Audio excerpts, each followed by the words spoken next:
I'm not saying prayer doesn't work. I'm saying that if you are praying about the things that God has given you wisdom to solve, it's a waste of time.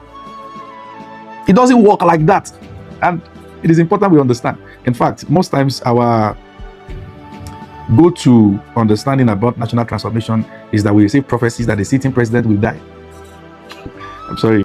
So one of the things wisdom does is that wisdom positions you in a place in life where your outcome is as guaranteed as a sure word of prophecy.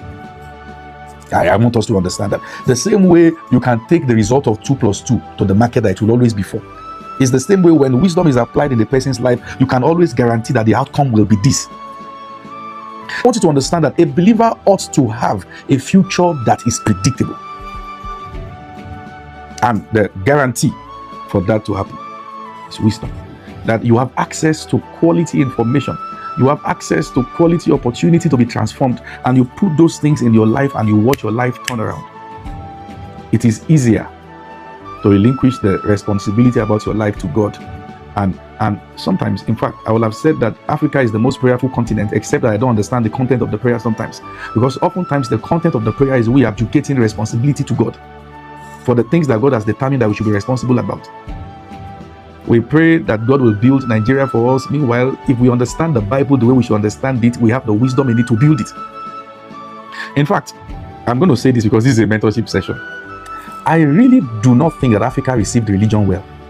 Anyone that is not, I don't think because either we call it Christian religion or Muslim religion. If you look at those that the event that we are running with happened in their domain, they seem to understand how to have that religion and still have societal transformation regardless.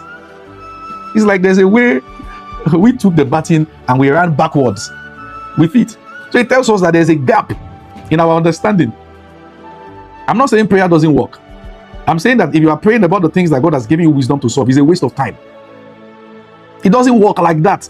And it is important we understand. In fact, most times our go-to understanding about national transformation is that we receive prophecies that the sitting president will die. I'm sorry, but it's just like that's the way we just believe that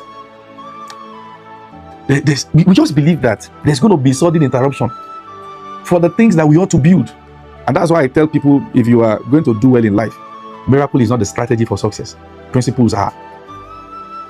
Miracles are only needed because certain things were not in place. For instance, health is a principle, healing is a miracle. Which one do you prefer? Healing or health? Health is better. You have to be sick to need healing. But you have to live right, manage yourself, understand your body, and do what is right to walk in health. It's as simple as that.